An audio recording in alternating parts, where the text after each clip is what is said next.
And peer-to-peer is an industry education partnership. It's a collaboration between the White House National Security Council, the U.S. Department of State, U.S. Department of Homeland Security, the National Counterterrorism Center, NCTC, and the Department of Defense's Combating Terrorism Technical Support Office, CTTSO. And for many of you, you probably haven't heard of that acronym, and it's the Rapid Response R&D startup shop within the DoD that funds promising good ideas. And our other partner is tech giant Facebook. And peer-to-peer was designed to halt the digital momentum and to push back on extremism of ISIL and other extremists using young people. Who better to create an alternative and a counter message than the very same audience that extremists want to recruit? Director Nick Rasmussen of the NCTC said it simply: it makes perfect sense. Have young people become the messenger, authentic messaging. Now, in order for this to happen, we need to have the support of higher education. Presidents, deans, and faculty on universities who will have their students participate. And I have to tell you, it's really exciting to see how higher ed, global higher ed, has stood shoulder to shoulder with us as we navigate transnational security issues like extremism.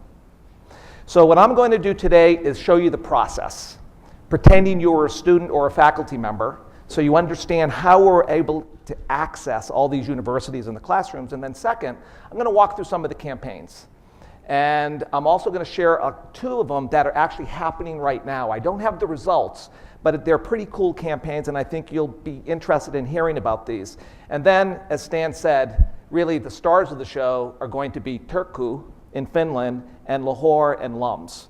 And just to let you know, the Turku campaign won first place in the Facebook Global Digital Challenge, and then the LUMS team won the broader State Department peer-to-peer competition. So you have two world-class first place teams here to present to you.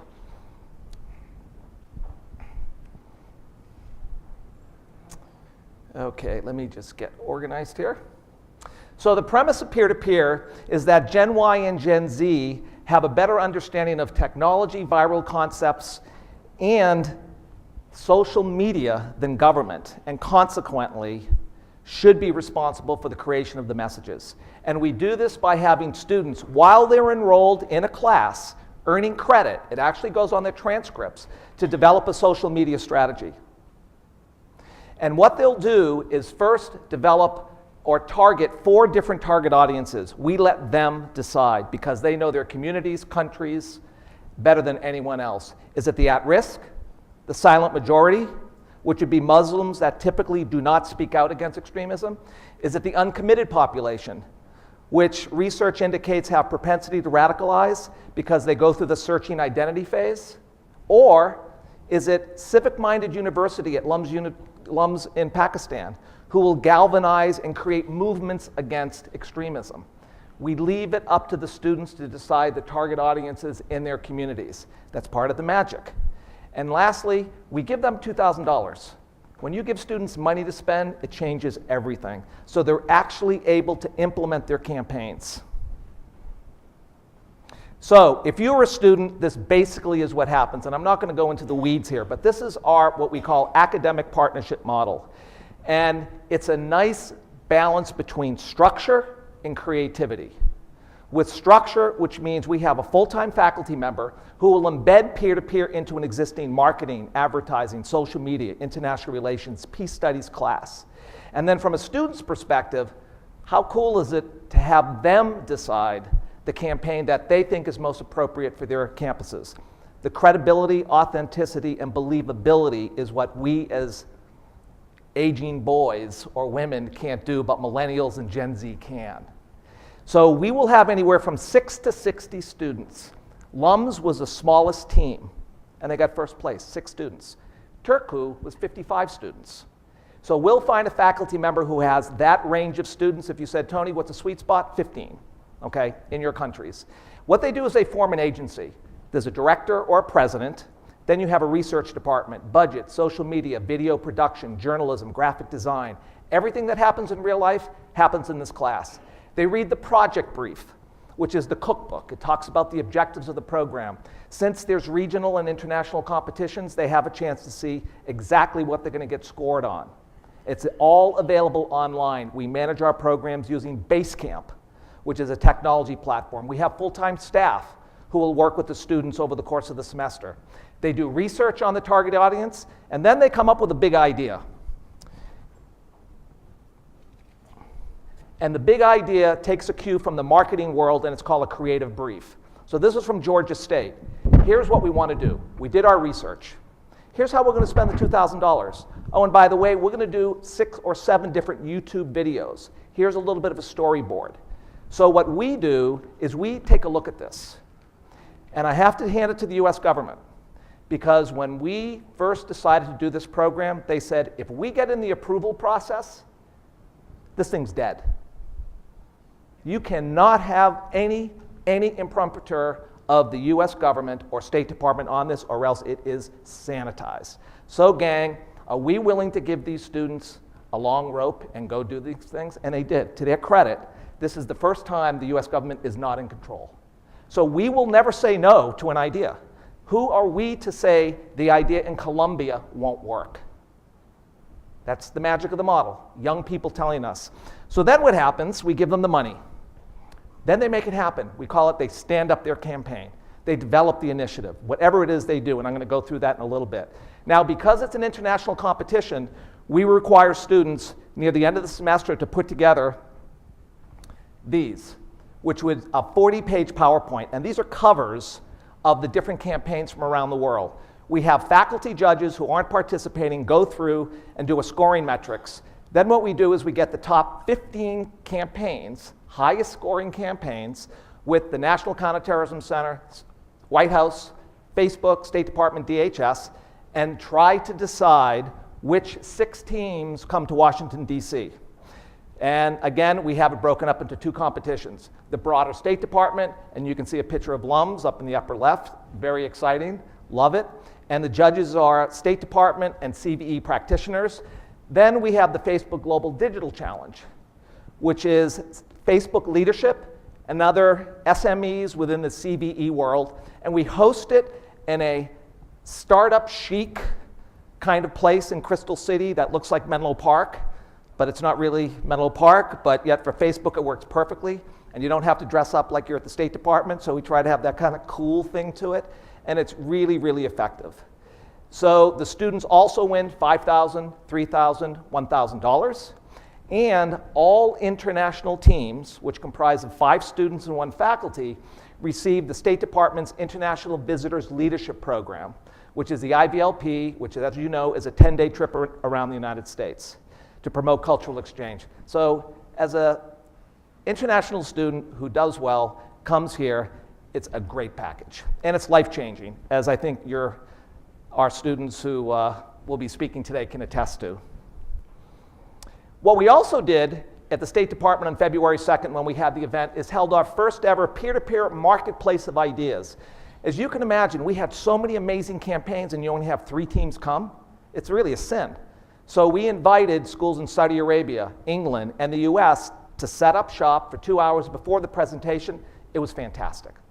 We did that for 7 teams. We're going to be doing that again because it's a way to acknowledge more and more people under peer-to-peer. And Senator Schatz from Hawaii hosted a peer-to-peer reception on the Hill. We'll be doing that again. So we really try to build a strong package for both domestic and international teams. So faculty and students want to know what they're being held accountable for. After all, it's an international competition. The objectives are really quite simple, but we left them broad to allow for various interpretations. Because what happens in Serbia is different than what happens in Saudi Arabia, which is different than happens in Finland, which is different than happens in Germany or the UK. So we ask students to develop a social or digital media initiative, product, or tool to push back on extremism in their countries using $2,000 and $400 Facebook ad credit, which is a lot of money on social media. And the magic of the model is giving the objectives and letting the students figure it out. So here are some of the sample course titles. And because we left those objectives so broad, we've had such a diversity of different faculty from different schools within the universities participate. And what that means is these different academic optics give different results, different campaigns. It's not one size fits all. The objectives is one, but the interpretation is various. And that's another key piece of the model, because every country is different. As an example, we did 8 programs in Los Angeles last semester. UCLA, University of Southern California, USC, rivals in football, completely different campaigns 5 miles away from each other. That's powerful. You need that flexibility built into the model. University location. So when we started this program 1 year ago, it was on 23 universities, 13 domestic US, 10 international. Second semester, 45 universities, split pretty much international and domestic. Today, right now, we have 55 universities, 20 domestic, 35 international. And the campaign, we believe, talking to the interagency group, is the largest surge against ISIL in the West. We have had over 3,000 students pushing back on extremism. It's almost like a social media tsunami against these guys and other extremists. Incredibly powerful. Now, interesting to most of you in the audience, Facebook has come on big. As they said, we want to go big with peer-to-peer. They are funding 100 international universities. So we are making a concerted effort right now to expand the reach around the globe.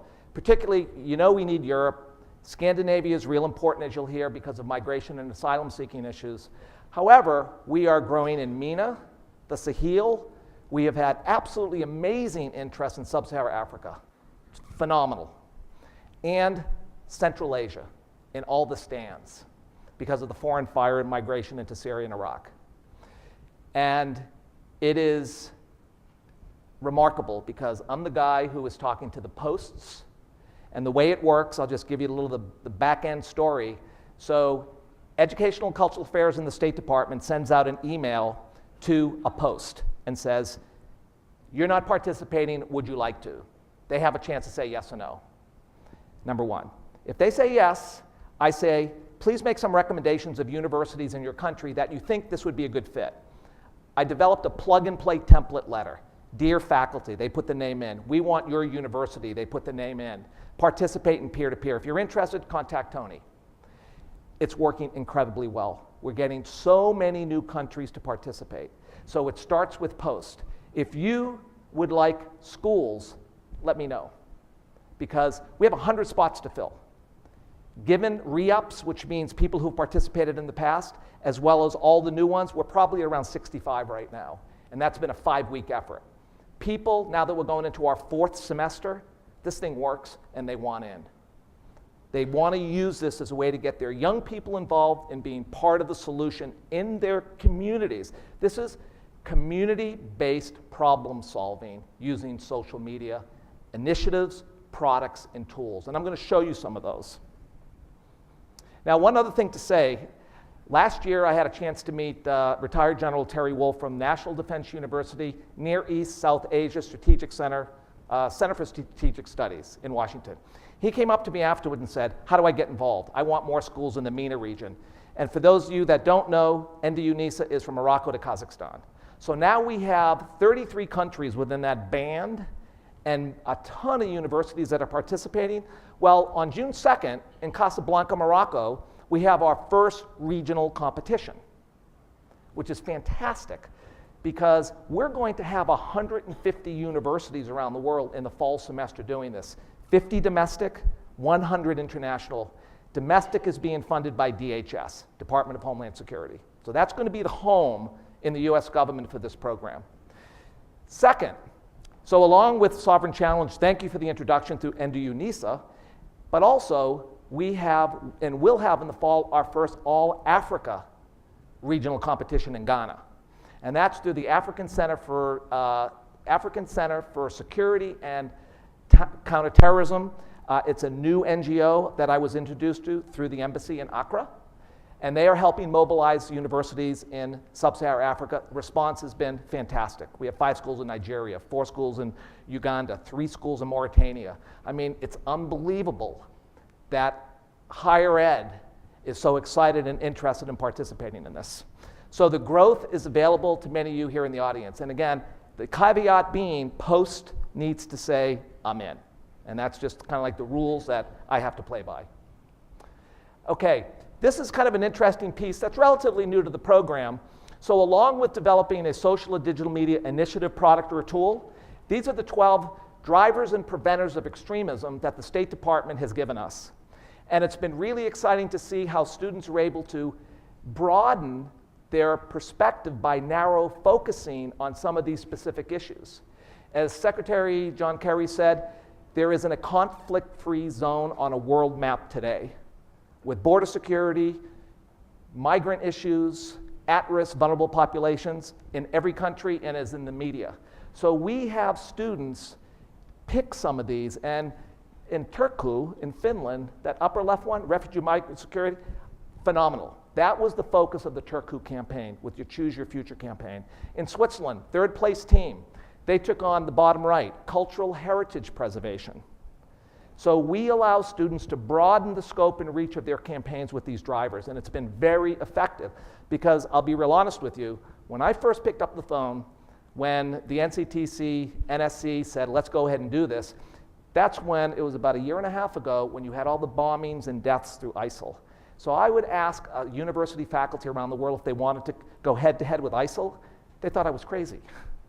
And a lot said, listen, I'm a patriot, but I can't have my students in harm's way. With this, it changes it, because the students don't have to go head-to-head with ISIL. And as a matter of fact, having now done this 128 times on 98 universities in 30 countries, students don't necessarily want to go head-to-head with ISIL. They want to talk about hope, inclusion, tolerance, education, critical thinking. That's about 75 to 80% of the messaging. The counter-narrative and the alternative messaging is focused in that direction. They're not against something, they're for something else. And I think that's a great demographic shift, psychology of how students communicate. Again, not from our optics, from the young people in this audience optics. That's the credibility of the messenger is really key. Okay, now the fun part. Here comes peer-to-peer campaigns. Here are just a handful. I mean, there's elements of greatness in all of them, I swear, but you can only do so much in such a limited amount of time. But let me start in Serbia. So this is a campaign that's from the Institute of European Affairs, and you say, well, that's not a university. You're right, it's an NGO. But that's because we got to Belgrade a little late, and the embassy said, let's go ahead and work with this group. They've done wonderful work. But I'm happy to say in the fall semester, we do have our Fulbright Scholar faculty member at University of Belgrade who's already registered. So this will be a program. Now, #Understand is a campaign that talks about recruitment prevention. That's the focus of what their entire campaign was. And since so much recruiting is done online, particularly through videos, they put together a video to go head-to-head and pretty much fight fire with fire. So we'll play this video.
pretty powerful. And I'll leave it to you to decide if those were real guns. Now, one thing we learned about Serbia, and what the students told us, which we thought was pretty interesting, it being a former conflict zone, is that it's not just ISIL who's recruiting in the Balkans and in Serbia, but it's also extreme orthodoxy, prejudice, and hate speech. So we let the students decide what extremism means in their country.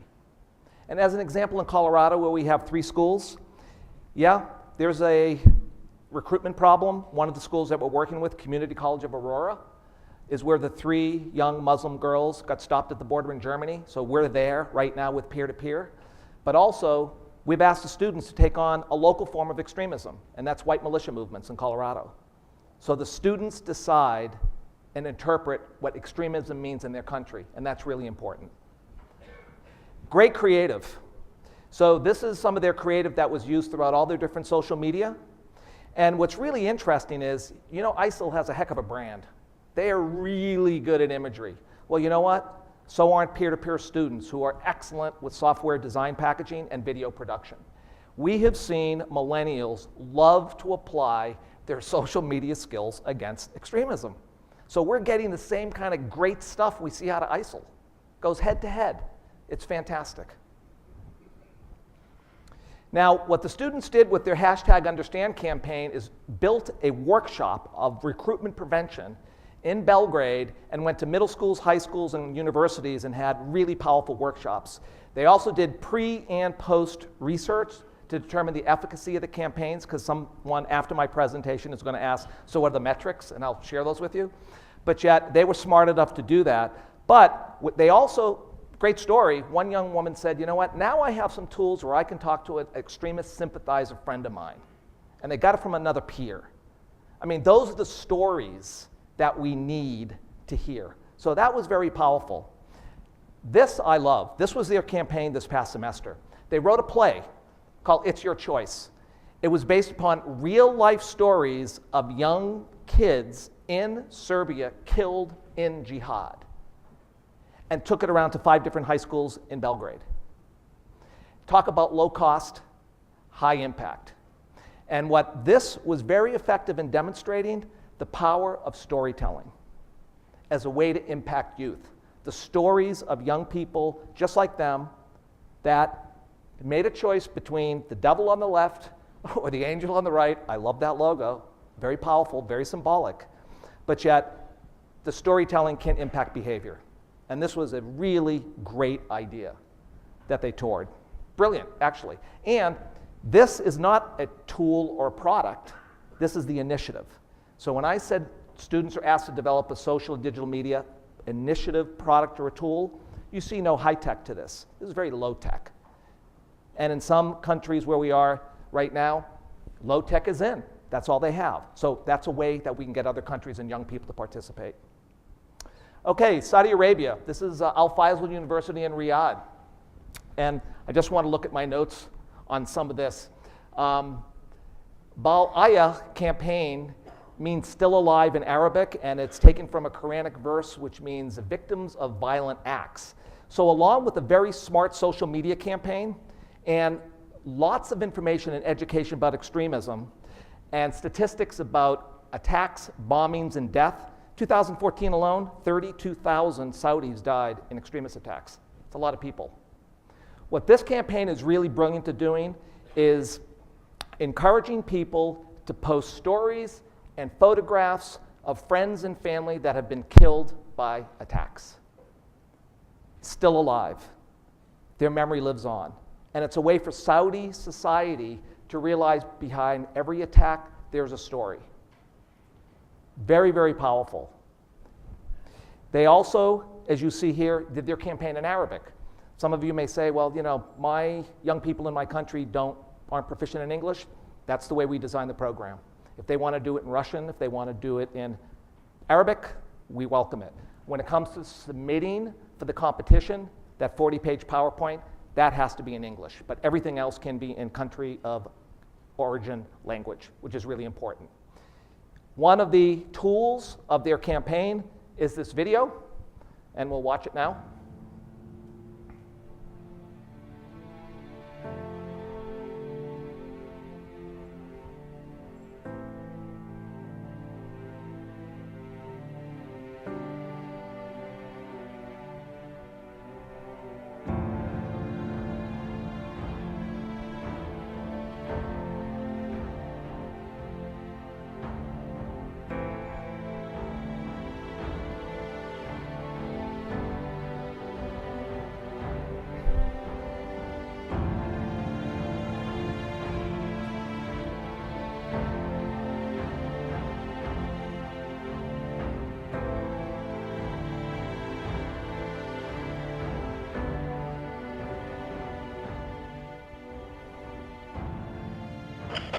عمليات المشتبه فيه يحمل حزام ناسف.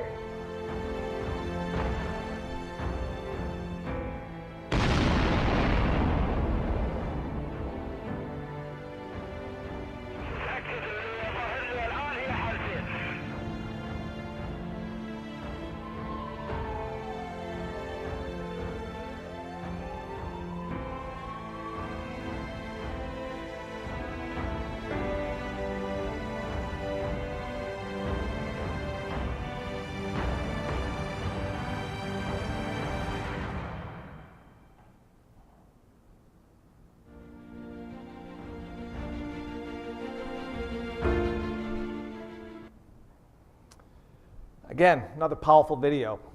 These are college students with a camera. It's amazing.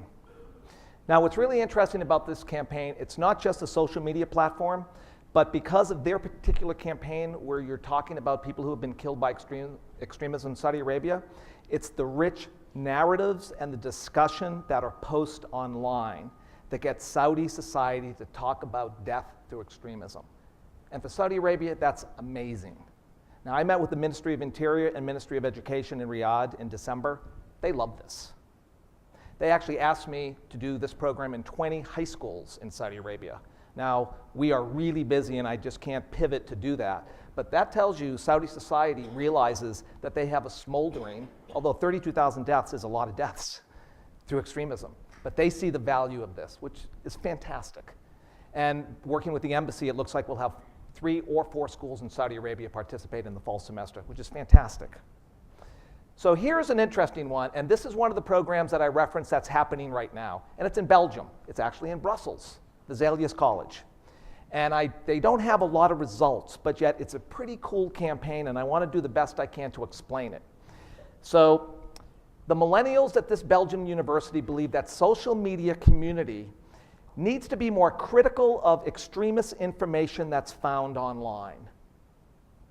They think too many people are gullible, meaning what people see with stories, videos, and posts, is it real? Is it bunk? Who's the source? Is it factually correct? So their campaign is based upon source verification and fact-checking, which is really powerful when you think about it, because if you're at risk and you are looking at jihad and ISIL and everything else, and there's so much propaganda out there, is it factually correct or is it propaganda? So it really pulls young people in. That's why I thought this campaign was so smart.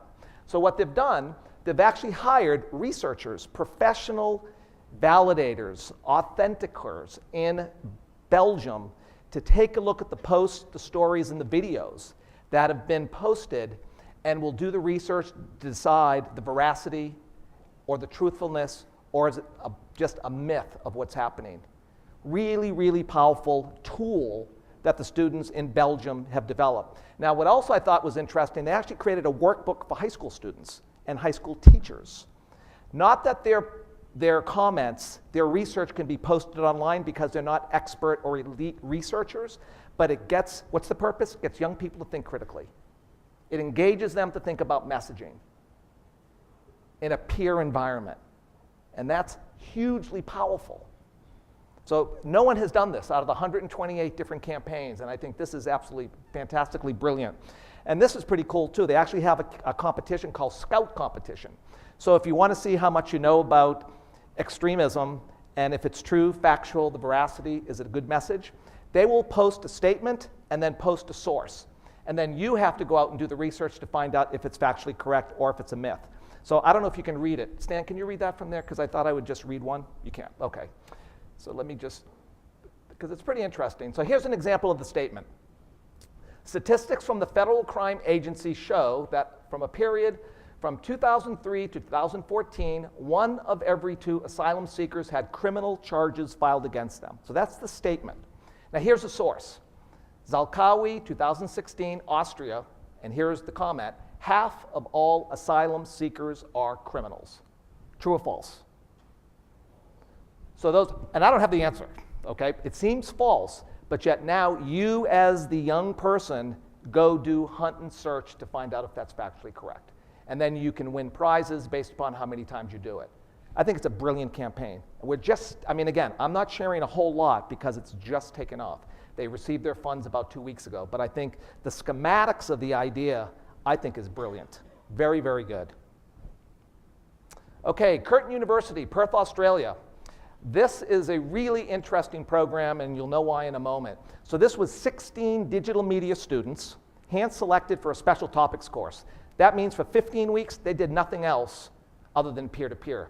So if you're a faculty member, you can drop in peer-to-peer to represent 30, 40, 50% of an existing grade where you have a syllabus and a textbook. Or Dr. Ann Alley said, I want 15 weeks of peer-to-peer. So this is 100% of the grade of the students. Now this group was unique in the sense there were 2 at-risk young Somali gentlemen, young kids, who acknowledged when they got into peer-to-peer, they were at risk. One brother got killed in Syria, the other arrested in gang violence in Perth. What they came up with is an app called 52 Juma, which means 52 Fridays.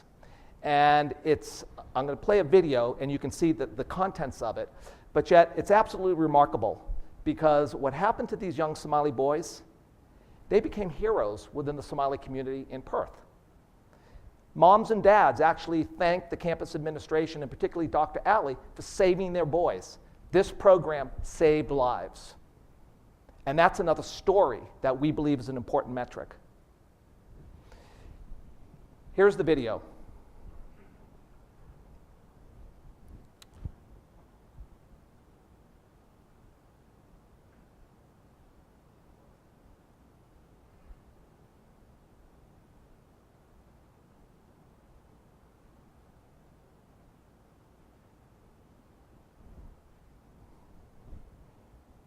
I want to let you know yesterday, while Sean is finding it, I was speaking at a conference yesterday in Washington, no video.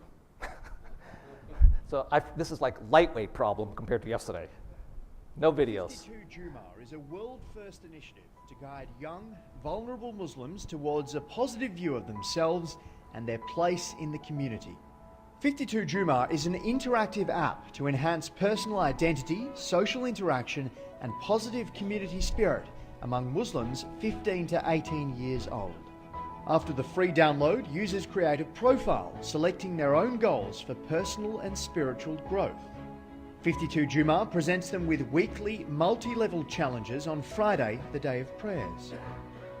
Challenges range in difficulty from, say, making your mum a cup of tea, helping a stranger with their problem, or giving food to a homeless person. Additionally, the users are sent a daily affirmation, such as a quote from the Quran and Islamic poetry or prose. Users can connect with each other through the app to share challenges, compete for points, and support one another in their personal development. The app has its own social media function, with links to platforms such as Facebook and Twitter. The key to the success of 52 Juma is its intrinsic capacity as a digital social network, providing a very subliminal, non-coercive, yet effective socialization mechanism. This initiative engages tech-savvy young Muslims in the searching phase of their identity development. It will empower users to develop positive worldviews and actively contribute to individual and community resilience to myths of violent extremism. 52 Juma. Make the pledge, take the challenge, be the change. Now, if you're wondering why a frog, because a frog's croak is meant to mean praise to Allah. Now, when we started this program a year and a half ago, the National Counterterrorism Center and the Alphabet Suit USG and Facebook agencies said, one thing, we want students to do things. We want to stand up campaigns, and you're seeing that happen. But what they also realized is peer-to-peer is like a Silicon Valley incubator of the best CVE ideas, right? I mean, brilliant ideas. 25% of all the 128 programs that have already been stood up are still going on this day. That's important. So that's a measurement of success. The university has adopted the program as their own CVE strategy. However, we are now funding ideas like 52 Juma. So what we're asking students to do at the end of the semester is put together a trifold.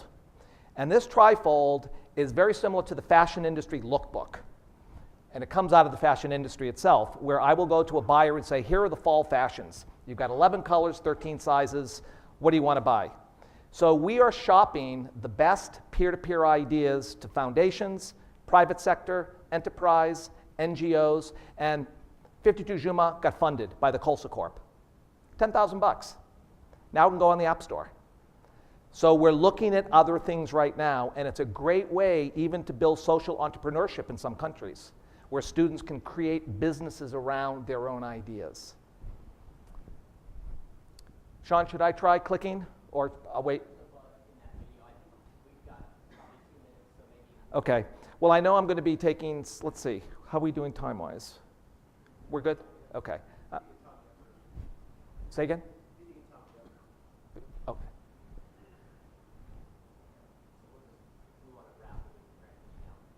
Okay, let me do this. Appreciate your patience, everyone. Technology, drat.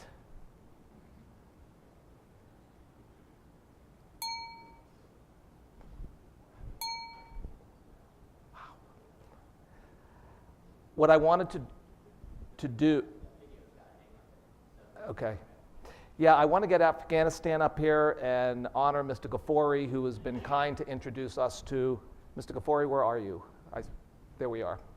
Yeah, through Mr. Ghaffori last year, we are working with the Lal Anwar Foundation. And there are 17 students that represent 3 different universities. And yeah, and let me just go over here. It's been fantastic working with them because we only have worked with 2 other foundations, which is fantastic, the one in Serbia. And here we have, the students realize that the key research findings indicate that ISIS, Al-Qaeda, and the Taliban hide behind Islam religion and justifying their evil deeds. So what they did is developed a social media campaign, again, what we call an integrated marketing communication campaign, IMC, with a lot of different tactics. And they are using the Quran, the Hadith, sayings from the Prophet Muhammad, and local imams to challenge some of the postings in Afghanistan with regard to extremism. And they have a variety of different tactics. And they are a Facebook campaign that actually posts messages based upon the Islamic teachings. They're producing a live television show which creates dialogue and discussion about from young people about extremism in Afghanistan. And they're also hosting 2 different conferences, kind of like think tanks, where young people can speak out and get imams there to do the interpretations of the Quran and some of the comments that extremists are publishing. One tactic is called a virtual placard campaign, and this gets young people to speak out and talk about extremism. Now, it sounds really simple, and it is, but for these students, it is a way for them to deep reach into their hearts and heads and make a statement about what extremism means to them. And we've seen this is really popular with a lot of students, and you'll see that it was one of the campaigns that the LUMS team did and reached remarkable amount of people globally. Because you've got to remember, social media is ubiquitous. It's not confined to a university wall. It's everywhere. And here are 3 that I extracted from there because I know you couldn't read it. I just think they're very poignant. And you see a little bit of a theme here. Education. Education, education is so important in some of these countries. So I have to honor the students in Afghanistan. And because of this foundation, the embassy is now allowing us to work with other universities, which is very, very exciting. One other tactic that they're employing at the Lal Anwar Foundation is a word essay writing contest. Low-tech event, but high-tech prizes. iPads, iPhones, which is fantastic. And I thought the first one is really remarkable. I mean, that is the world that some of these young Afghani young people live in. And this is a way for them to talk about it. This program, I believe, has given these young people lots of hope, a different perspective, and a way to make a difference. Media success, just to let you know, the press has been incredibly benevolent with regard to this. We've received about 150 pieces of local, regional, and international press. And if they say anything, it's kind of like the US government is doing this. Isn't this a little progressive? So, I mean, it's almost like a backhanded compliment, but yet no one has really dissed the approach. Well, sure, some people say, what can students do? And when a reporter does that, I make a point of actually calling them up, introducing myself, and say, how much do you know about the program? And they say, not much, but they're just a talking head for media. And because media loves tension, they always have to build tension into some stories. But once I talk to the reporters and I explain what's happening, they get it. They really understand that this is a very viable approach by A, who's the messenger, and B, who's creating the alternative and counter narrative.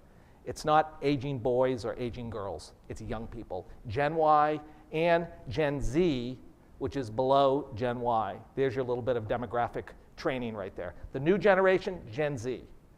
Older, Gen Y. Millennials, Gen Y. Gen X, 17 million. Baby boomers, 79 million. And then the world's greatest generation.